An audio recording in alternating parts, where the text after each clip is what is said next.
Well, here we are coming off a 4th of July weekend, holiday weekend here in the good old United States of America. I hope your dogs didn't go crazy with all the fireworks, the crazy people on the street. I don't know. Fireworks are generally okay in my opinion, but I think that people get a hold of them and sometimes do nutty things. There's a lot of illegal fireworks here in Oregon that just, people don't care. They just blow them up, So hope you had a good holiday. Been in touch with a number of trade show industry colleagues, and the message and the feeling seems to be that the industry is coming back faster in some areas, slower in some areas.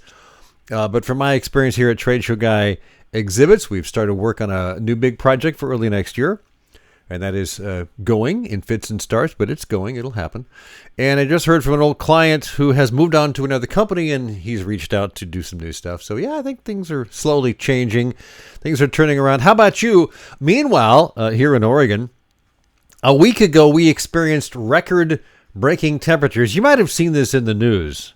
Portland, which is just an hour north of here, hit 116. That's a new record. Here in Salem on that Saturday, that would have been the 26th. We hit 112. The next day, we hit 117 officially, and we were all going, 117? How is that possible in Oregon? And then I read that some little town in Canada hit 120, or maybe it was 121. And I'm thinking, wait a minute, Canada? The Great White North? Wow. Anyway, a day that will cook in history, and crazy. So we've had the ice machine pretty much working nonstop. Hey, it's Tim Patterson. This is Trade Show Guy Monday Morning Coffee. Currently a bi-weekly production and posting. You can find us all the websites we have, and there's a bunch of them, books and exhibits. You can just go to TradeshowGuy.net. All right, the latest podcasts are posted there. You can find links to the couple of books I've written, links to exhibit search, TradeshowBuy.com. It's all right there, TradeshowGuy.net. So this week, I caught up with an old colleague, Andy Sachs of Spark Presentations. He recently attended a big show, World of Concrete. Yes, a pretty big show back in Vegas. It was notable this year. It was in June, and it was the first big show in Vegas after most of the restrictions were lifted, and Andy said, hey, I'm going to be there. I'd love to share what I find with your audience. I thought, well, that would be kind of cool. So he took a few pictures. We'll try and drop those in. And he offered to walk us through what he encountered at the show in terms of restrictions and how people are dealing with it and so on and so forth. So, a pretty interesting snapshot of the world of trade shows. Hope you enjoy the conversation. We'd like to welcome Andy Sachs of Spark Presentations back to Trade Show Guy Monday Morning Coffee. Andy, hey, it's good to see you, man. Good to see you as well, Tim. It's been a while. I know that as the pandemic started over a year ago in March, we had you on with a couple of other folks talking about what are we doing now? How long is this going to last? And our perspective was kind of interesting in retrospect. Yes, it's been a very long 15 months since then. I think I've aged about 43 years. Yes, I think I've aged about 44. So I think we're on the same page with that. But I'm curious how your last year has gone. I know we've all kind of struggled in some ways and found other ways that to move forward that we didn't know we were going to. So. We're doing okay. It's been an interesting adventure. There's definitely been some downtime, and I've been working on background projects like estate planning, things I never got to before. I've been keeping in touch with clients and colleagues. I set up a video production studio in our house so that I could do online work and virtual work. I've hosted a couple of things as an auctioneer and an MC, a couple of virtual events. Got a couple of PPP loans to keep me going. And so a lot of it has just been planning for what happens when we all come back, which looks like it's on the horizon. On the horizon. Yeah, it's funny. We all find our own ways to kind of deal. We have some time that we didn't think we had. We end up doing things we never thought we were going to do. Before the pandemic, I think the fall before, I actually started writing fiction. I started writing novels, and I'm in my fourth one now. So wow. So I've kind of gone a different direction, but I understand. So you were one of the things we wanted to talk about. The main thing we were planning to talk about today was World of Concrete, which is a big show in Las Vegas. Las Vegas is, I guess, reopening, and I'm not sure exactly what that means. Although it sounds like pretty much all limitations are off, all protocols are off. And you went to attend it just basically as to walk the aisles. Uh, Generally speaking, what is World of Concrete, and how big of a show is it? Mm-hmm. Well, World of Concrete is exactly what it sounds like. It's a big trade show all about the concrete industry and all of the other industries that support it. It runs about once a year, just like any other trade show. And I got very curious because just sort of due to the randomness of the show calendar and when the country and the state and the city started relaxing their COVID restrictions, they realized that World of Concrete, which they had delayed from its normal running time in January until June of this year, just because of a coincidence of timing, it became the first show to run as a large in-person trade show since the entire industry shut down in March of last year. So I became very curious as to how it would look. What does a trade show look like now in the post-COVID era? What would be different? What would be the same? And you can learn a fair amount by reading, but I decided to show up in person because I have this training that I do for exhibitors to teach them best practices for engaging attendees. And I was really curious to see, do these best practices work in the post-COVID era? And if they don't, what replaces them? So I went to see so you for weren't myself. there to work with clients. You were just there to attend the show and observe, basically. Yes, I was there to look around, to walk the show floor, to just see what was what, to take pictures, and to be able to say to my clients, I was there, I saw this for myself, I talked to this attendee, I talked to this exhibitor, here's what's working now that may or may not have worked 2 years ago. So you're not a real shy guy. I'm guessing you talk to a lot of people, right? I did a lot of picture taking, a lot of talking, managed to sort of stand in the right place to overhear a couple of conversations, learned quite a bit. So, as far as shows go, it is a big show. Did they limit attendance at all, or exhibitors at all? I know that in some shows in the last 3 to 4 months, I've heard that only 50% are from normal are allowed. What kind of protocols did you hear from the organizers on this particular show? So the exhibitors were down about 50% from a normal year. They usually have about 1,300 exhibitors this year. I think it was in the 600 plus or minus range. So a little bit, about half of a normal year. The attendance they wouldn't give out. I actually went to the press conference that Informa Markets gave on the first day of the show. A reporter asked that question, what is the attendance? And they still wouldn't give it out. They kind of hemmed and hawed about it. Based on my observation, I would guess it's roughly a third to a quarter of what it would be in a normal year. And a normal year is roughly 55 to 60,000. So many exhibitors may hear that and say, well, if the shows in the fall of 2021 aren't going to be very well attended, maybe it's not worth us going. But the exhibitors I talked to found it was actually more worthwhile with a lower attendance count, which is a little counterintuitive. But they found, first of all, that the people, if you bothered to go to the show as an attendee this year, then you were really eager to go. And chances are you weren't there to pick up candy and swag. You were there because you were really interested in buying things. You had something on the agenda that you needed to get. And because there are fewer attendees there, and they were more serious about looking around and kicking tires with the exhibitors had more time to talk to them. They had more time to talk to the exhibitors. The conversations were more serious. So instead of having 2 minutes or 1 minute or 30 seconds, and you're spending your time giving out t-shirts, you might have 5 or 7 or 10 minutes, and you're spending that time in an in-depth product demonstration. And that's how you create qualified leads. So I think exhibitors were actually pleasantly surprised by that. Interesting, more focused. Yes. It sounds like you have a more focused, more kind of cream of the crop, people that really, really wanted to be there, as Yes. opposed to, like you said, people just are trying to collect swag. And not only that, when you are an exhibitor at a really crowded trade show and you are talking to someone, your goal is to qualify and disqualify as quickly as possible, move them along, if they're not. And then if you have a very short conversation, if they are qualified. So that it does sound interesting, that it does seem a little counterintuitive when you kind of think it through. It's not a bad approach. So you talk to exhibitors and attendees. How did they feel about the show? What were they thinking about, masking up, or were people masking up, or did people even think about that? Almost no one masked up. In fact, there were very few protocols in general. I can say comfortably, just based on my observation, that less than 5% of all attendees and exhibitors were wearing masks. It could even be closer to 2% or 1%. In the booths, I only saw 2 booths where the booth staffers were all wearing masks. So my general sense is that people treated this almost like a coming out party. Right. They weren't interested in COVID protocols. They wanted it to feel like the old days. So very few masks, lots of handshakes, lots of hugs, lots of smiles. I didn't see any hand sanitizer used. Really? Although I it was was going to a ask you big, about hand sanitizer. yeah, there was hand sanitizer available throughout the show. Some of it was sponsored. There'd be a company's logo and sort of the stand that it was put on, or it would be inside somebody's booth. I just didn't see anybody using it.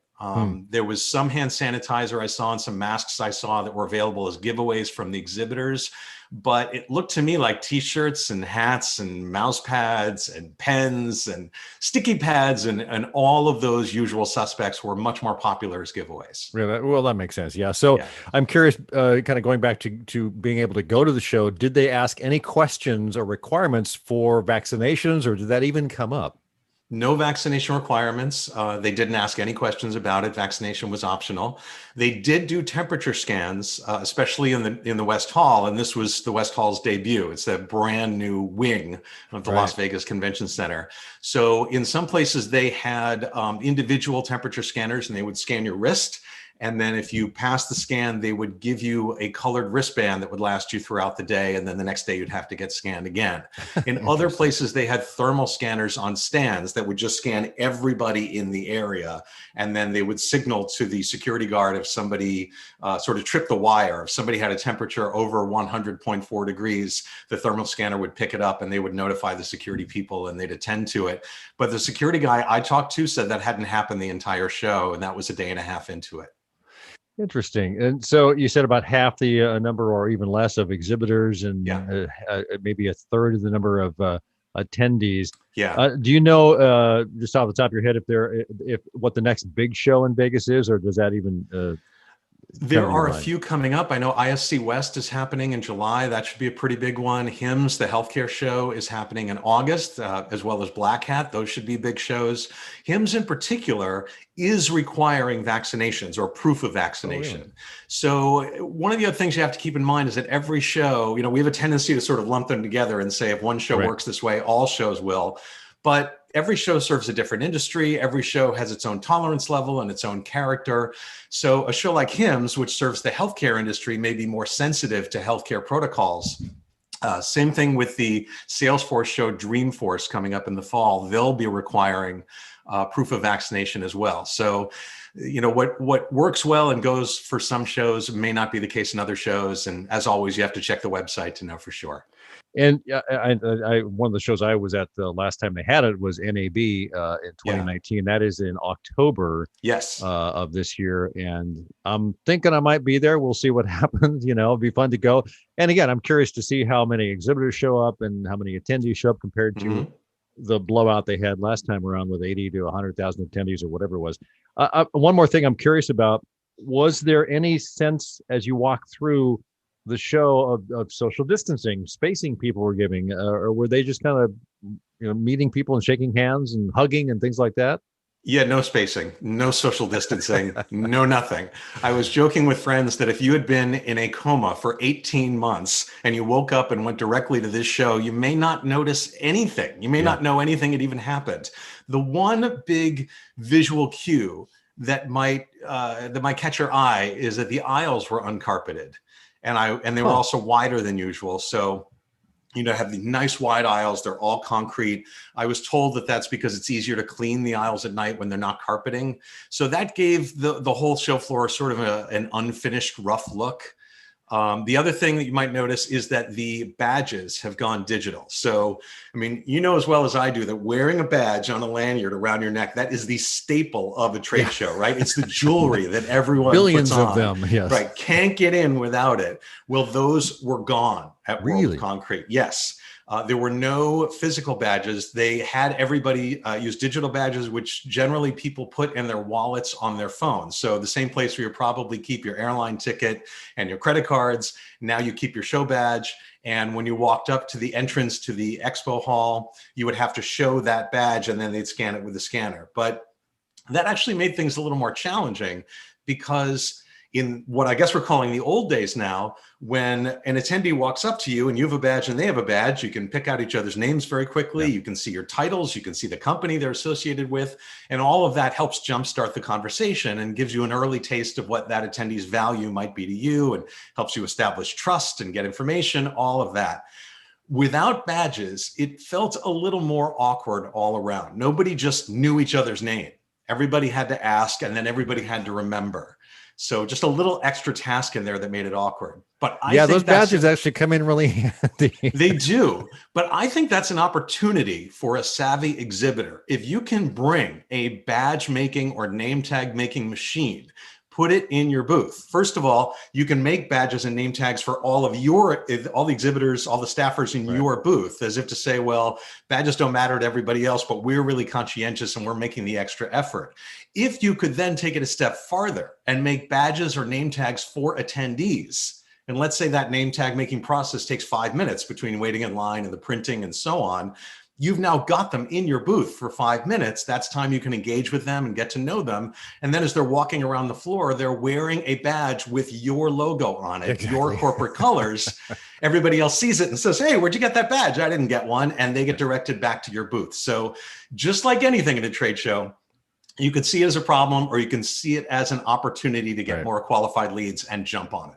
We'll be curious to see what other show organizers do. And you mentioned different kinds of show. Obviously, different organizers run those shows, so they'll have different protocols or not, depending on the show and how their organization feels about it. Andy, it's been great to catch up with you and learn about that. Any final words on the world of concrete and how you spent the last few days over there?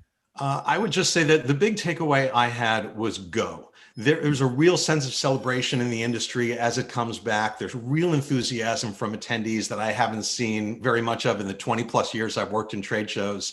The booths that are there now, when the attendee count is lower, when you can have those more in-depth conversations with more serious buyers, that's an opportunity. So take advantage, show up, be the ones to shake hands, be the ones to have the right giveaways. And I think you'll find that your ROI is pretty high as a result.